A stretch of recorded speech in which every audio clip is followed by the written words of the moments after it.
Product research, it is the most crucial topic in Amazon FBA. If you don't do this part correctly, pretty much your whole business can go down, and it's going to be very difficult to launch and to rank your product to the first page, which means you won't be getting sales.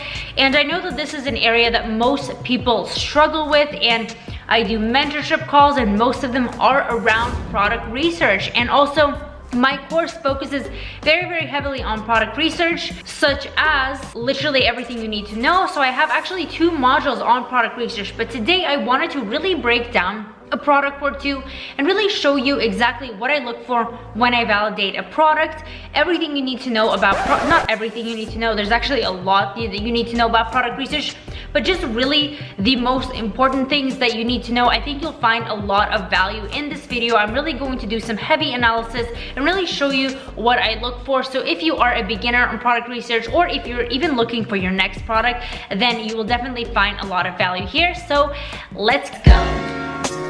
Let me hydrate first before we get into this very long topic, because a lot of talking and my constant video uploads lead to dehydration.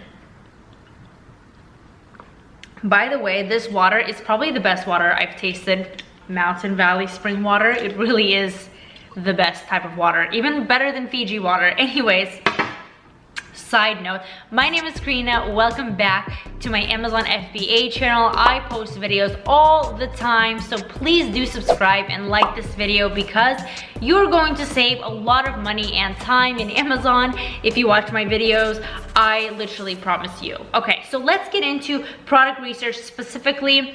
I'm going to share my screen here so you can see exactly what I'm doing and what product I'm analyzing and kind of what you should be doing. Okay, so I am in here with my computer right now and I pulled up a product. This is called aluminum pans. This is the main keyword. I really want to break down what I look for.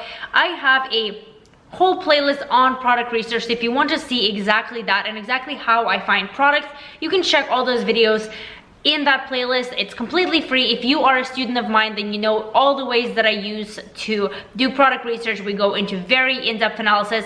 If you're a student in my course, you also know, hopefully you know, that I literally just added 4 more hours of product research by itself, just as a bonus thing, which is really helpful. I'm getting a lot of great feedback from all of you who are in my course that have actually watched through all of this. But here we are. We're looking at aluminum pans, and I'm just going to open my helium 10 extension, and this is the x-ray, so it's going to analyze all the numbers, and I'll tell you exactly what I look for, some red flags to avoid, just to kind of be wary when you're doing your product research. I am aware that a lot of videos are very hyped up videos about finding these products with really high revenue and really high numbers, and they get people excited, but they don't actually know what to do when taking the next step in product research, and I'm here to really explain that. So first off, necessarily seeing high revenue, such as this number right here of almost hitting $1 million, isn't necessarily a great thing. That really means that the market is competitive.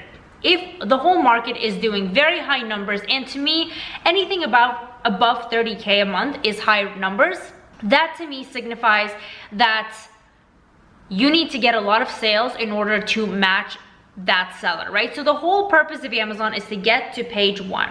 If you can't get to page 1, then you're basically not seen in Amazon. And to get to page 1, you have to match the sales velocity of all the sellers on page 1. And how are you going to do that? You're either going to do that with PPC or with any forms of giveaways. Now, I know that giveaways is manipulation of sales rank, and the high discount and things are very controversial right now, but a lot of people that have good money and deep pockets to invest into these businesses do full price giveaways. So you have to ask yourself, do you know how to do that? And are you financially in the right place to do that? Most people are not. And that is why it's a good thing that Amazon can be done kind of a low barrier of entry way, with a low investment and low risk. And that's exactly how I like to teach this business model. So that means you should probably go after markets that are less competitive, but means you can rank more easily with pay-per-click ads, okay? You know how to do pay-per-click, then you'll rank, get to the top, be seen, advance, and get organic sales as well. So the first thing, I look for revenue stability across the entire market. I ignore the sponsored people, so I look below that. And I want to make sure that at the bare minimum, they're doing at least $5,000. Of course, not every single seller. I would say at least 7 people, the majority of the first page, have a stable revenue, okay? This clearly does have a stable revenue, so that's great. Then I like to glance over at their review counts. I want to see low reviews, and while everyone is trying to look for reviews that are under 75, that is also unrealistic because Amazon has been around for a very long time. There are many sellers, and it's going to be hard to find those markets. You have to look at Amazon as a whole. What value can I add with a product that's actually going to triumph everyone that's just looking at the reviews? Because you can come in there and get to, let's say, 25 reviews. That's very realistic. You will get that number organically if you have a good product that actually adds value to the customer. Plus, if you do some other things such as email sequences and following up with your customers, you can still push them to give you reviews. Now, if you have that going for you and you have a relatively good amount of reviews, such as in the 20s, and your product adds more value and your listing is optimized and your images are amazing, then you don't have to worry too much about matching the hundreds of reviews, right? So it's okay for people to have over 100 reviews as long as you see some people that are in the double digits, like these people right here, right? So he has 92 reviews doing 8,000. This person has 29 reviews doing almost 6,000, right? If everyone had these type of reviews, such as 4,000 or even 1,000, even 500, that's a little bit of a danger zone. That's not something that you want to enter because you're not going to compete even if you have the best product, because people will see, why does this person have such low reviews while everyone else has much higher reviews, right? Next, I glance over at the price to make sure I'm actually going to make a profit.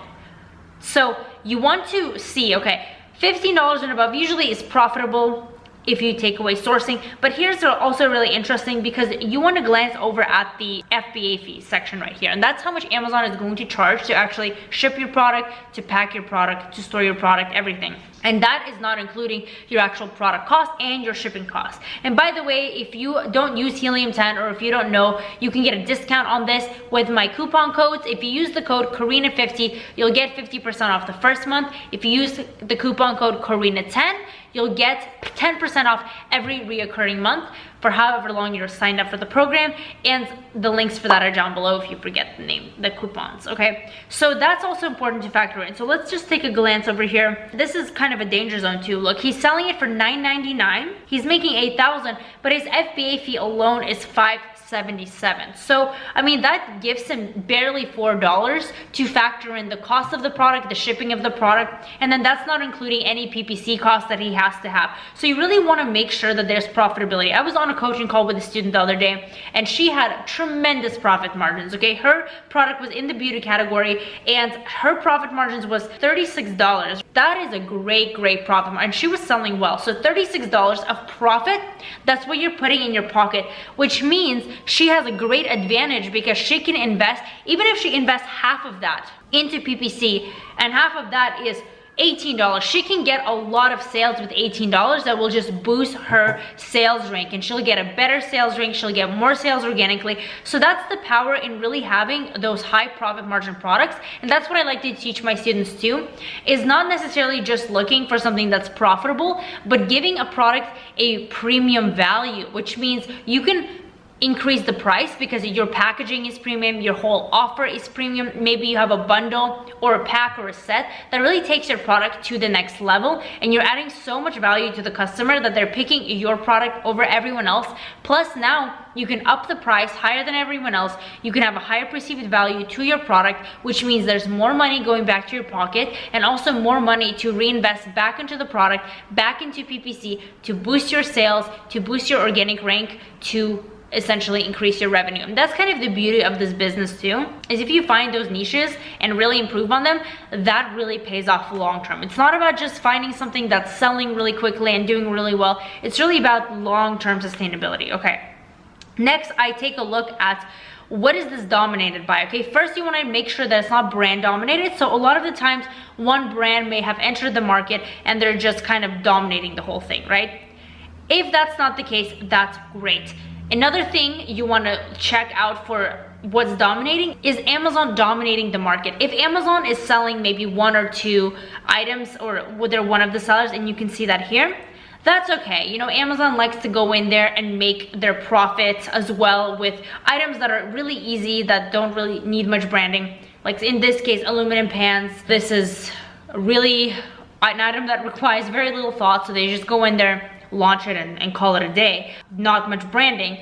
So they like to kind of take over these markets. Not take over, but you know, get a percentage. But some markets, they completely dominate. For example, let's look at here. Even this market, its pacifier is obviously patented, but let's take a look here. Amazon, as you can see, they have a big share. It's like they're all unsponsored. There's spot here, here. There's literally like 5 positions that they're dominating here. So if I were going into this, like literally look, oh sorry, I totally was looking at the wrong category. Okay, yeah, Amazon, and then over here buy box. So this is 2 things. So FBA, FBM, and there's Amazon. So FBA is fulfilled by Amazon, which means third-party seller. FBM means merchant fulfilled, so that means the person has their own warehouse. And then AMZ is literally Amazon is the seller, and then you see that here. And then also when you go here and see who has the buy box, you'll also confirm that when it says Amazon. So that's kind of like another way to check, and you can see that like Amazon is very heavily dominating the first page. So that's kind of like the one thing you want to really avoid, because you're not going to compete with them. If Amazon has a few spots,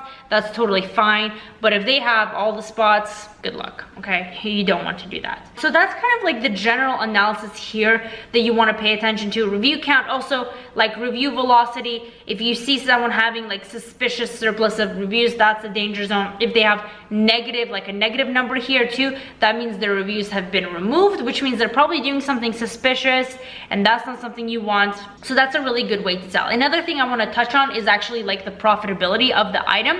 So you can like sit there and guess how much a product is all day long, but the number one thing you have to do to figure out the actual cost, and if you're actually serious about a product and want to take it to phase 2 of validating, which is a whole nother video that will take literally like a long time to film, of how to validate your product. And I already do have some product validation videos in literally my product validation playlist, which you can see in my playlist tab, and you'll find that very beneficial. But anyways, you want to check the price. So the only way to do that is to actually contact your suppliers on Alibaba. So you're going to contact them, you're going to find out the general price of the products, and then you're going to find out the shipping, and that's the only way you really know the margins of your product. You can guess and you can estimate, of course, when you're first looking into this, but when you're serious about a product, that's the only way to know.